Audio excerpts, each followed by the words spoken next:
Hello, magic makers, and welcome to February. February is a month of love and of transformation and of new inquiry and a lot of delight to come this month. It's a month like no other in many regards. And this is the energy forecast. I am Lisa McCardle of Inner Wisdom Awakening, and be sure to stick around to the end to find the 4 frequencies that you most need to optimize this time here, this February, this new year, this new beginning of 2023. So February gives us the 9 universal month. 9 is the number of completion. So we're moving through a completion cycle. It's also the end of the Aquarian cycle, or it brings us into the Pisces cycle, which is the end of the astrology cycle. And so there's a lot of endings lining you up so perfectly for some phenomenal new beginnings to transpire through March and April and into really through the whole first quarter of this year. It's a really profound time. So part of what you need to know about this 9 universal month, well, first of all, it's a 2 month as well. So February is the second month. 2 is the number of balance. It can also be about duality when it's out of balance. So that brings us into a place of giving you the opportunity to really stand in the mirror and really maybe perhaps embodying some mirror work. It's been part of my practice lately, and it's very profound to sit in the mirror of oneself. And what, if you're going to be really honest and really spend time in what is true, giving yourself the information of what is real and what is complete for you during this 9 month, this completion cycle. What are you willing to hand over, let go of, be complete with? And giving you this opportunity to trust that anything that goes this month. It's also the kind of month where the brakes might really come on, where it's going to be a bit of perhaps a surprise and pivot of how quickly some things turn and maybe how quickly some things exit your experience, your reality, or your life. Now, it's also essential to remember that what is for you can never be missed by you, and what is complete for you will also need the grace and the space to be released and to be let go of. And there's a trust within this that whatever goes is perhaps in service of your highest and greatest good. There's a pivot in the consciousness of humanity right now. And as I've spoken about before, there's this massive time of completing karma and releasing the things that were karmically engaged, connected, unified, tied together. So this is an amazing time to acknowledge where karmas are complete and to let things go, knowing that it is for you to let go, and that the space that is provided, the space that is created in the letting go, often is to magnetize towards you that which will serve you in a higher level. Again, that which is for you will never be missed by you. So you might feel like the brakes are kind of pulled on things and everything kind of goes crashing off the edge to disperse, to be let go of. Often the universe will do that to us if we're not cognitively or consciously making the choice to rid or let go of.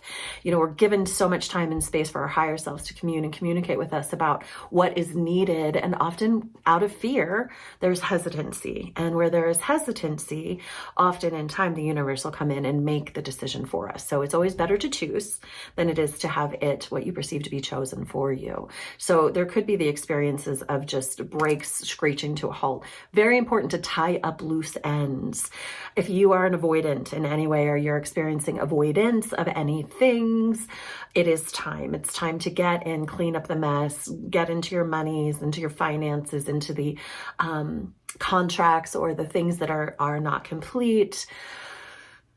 Agreements that you made that you didn't follow up with, like all the things. It's really, really, really time to like get tidy and clear the pathway because of what's coming.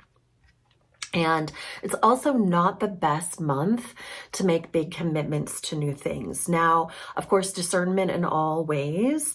There's going to be a lot of opportunities coming your direction, especially over the next few months when some of this astrology comes through. But what's really important is that you don't get sidestepped or sideswiped with bright, shiny objects and saying yes to a lot of things, because there's a lot of things coming, and not take this opportunity to rectify, to remedy, to clear up, to clean up the things that are complete. It's so essential. It's going to set you for the rest of this year. Do not miss this opportunity.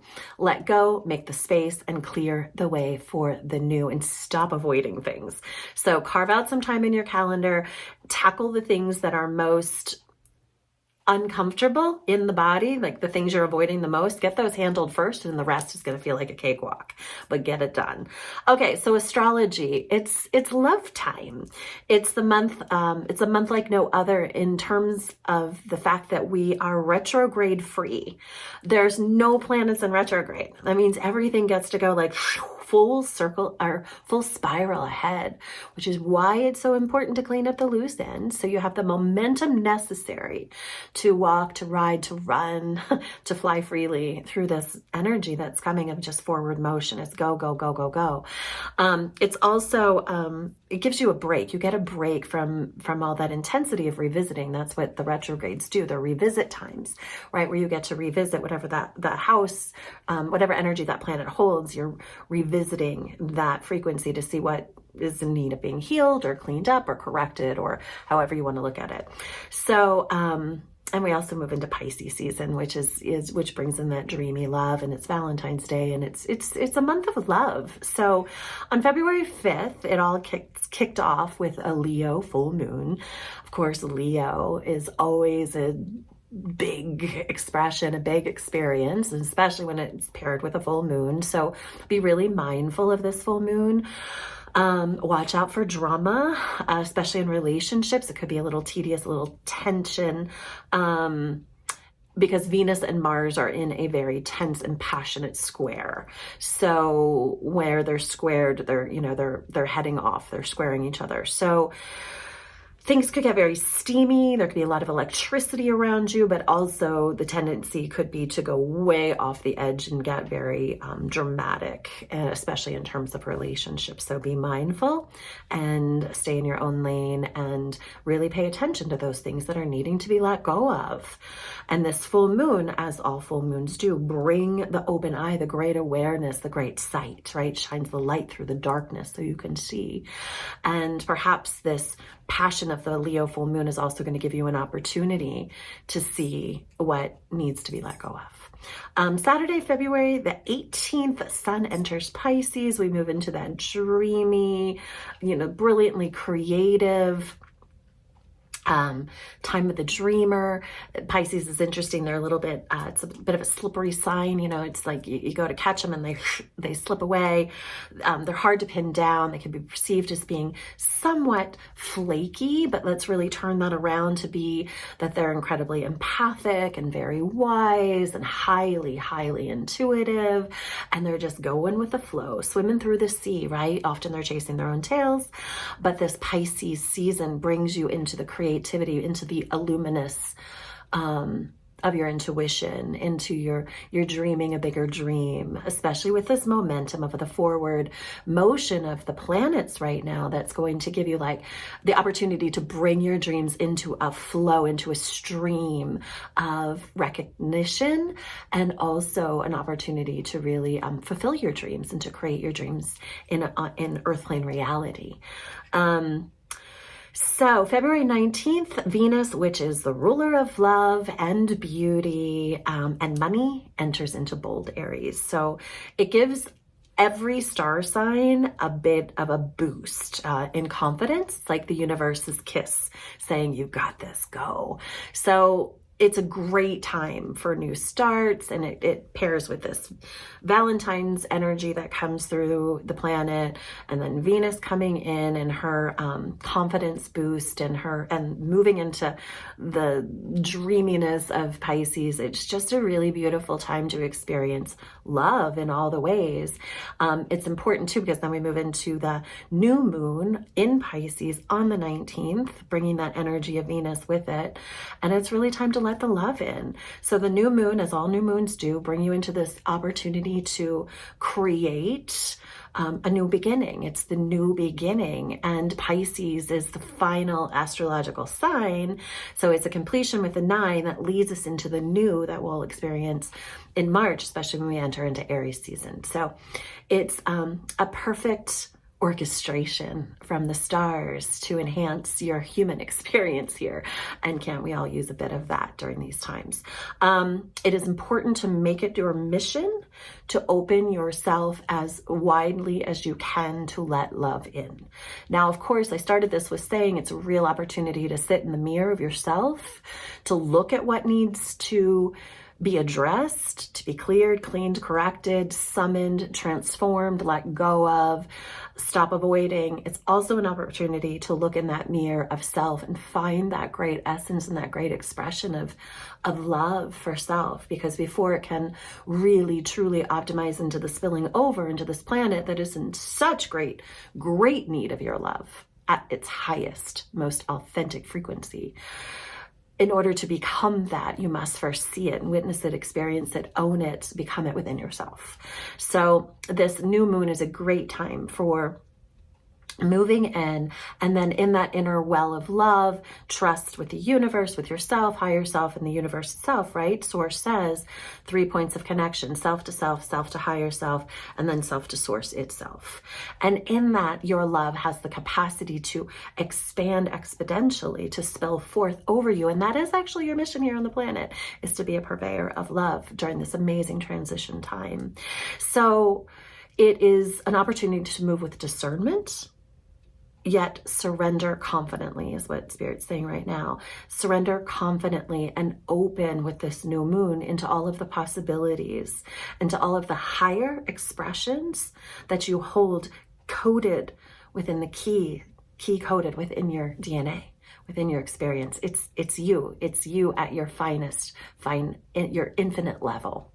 So the things that you most need to know in this month to really optimize the frequency, number one that came through is trust. It's trust. It's trust of the path. It's trust of the timing. It's to trust your intuitive knowing as they come, as the volume turns up with the Pisces energy. It's to trust love in all of its expressions. It's to trust it, surrender freely into it without attachment, no matter what has happened to you before. Everyone has their stories of experiences and stories and reasons why things are shut down and held close and tight. But this new energy in this earth, the new earth energy that's coming through, is requiring you to trust exponentially in the expansion, so that you can surrender in, lean back into that feminine knowing, which opens everything up naturally, and give yourself an opportunity to receive more and to be in greater harmony with all that is. Trust, trust, trust. The source, God, goddess, creator, that is you. Number two is discernment. To move with discernment in all things. This word's been coming through a lot this week. Moving with discernment in all things. It is to be very mindful with all of these new beginnings and things that you're attracting. Remember, it's go. All systems go. Nothing retrograde. It's all forward movement. So with that, there's going to be a tremendous amount of opportunities coming, a tremendous amount of things to say yes to. But let's remember, if it's not a sacred hell yes, then it's a no or not for right now. So be discerning in all the things, paying attention. You don't want to say yes to too many things right now unless they're a crazy yes for you, because you're cleaning out. You're cleaning out, especially in the first half of this month. If things will open up a lot more as we move into that Pisces energy around on the 18th, and then it'll be easier to say yes and get the energy move, the momentum moving forward. Number three is love. Love in all its expressions. Can you fall deeply, deeply, deeply in love with yourself and with the beauty that is you? And can you fall so deeply in love with that beauty that you are willing to become it, to own it, and to have it be your predominant expression? So in so doing, you give permission for everyone that has the pleasure of being in your frequency to experience that for themselves and to become that within themselves. This is how we change the entirety of the consciousness of humanity. And it all begins with you. So it's all over this month between the numerology and the astrology. It is love time. And again, you find the key to unlocking this through your trust, through your discernment, and the key lives within your own heart to optimize this frequency of love at its greatest. And number 4 is letting go, to go. So it's letting go of that which is complete so you can get going with the momentum of what is coming. It's surrender to search. There is a huge momentum being made possible for the entirety of humanity on planet Earth right now. It is a massive turning point of acceleration, but you have to let go of the old so that you can become and land in the full frequency of who it is you're becoming, so you can get going to what it is that you're, I don't use this word very often, but what you're destined to experience, explore, create, know, become. So such an amazing February. It is a very short month. It's going to go super fast because that's what we do these days. So don't miss a magical moment of it. Through trust, discernment, love, and letting go to get going, you've got this. I'm sending tons of love to your light. Make it be a magnificent February.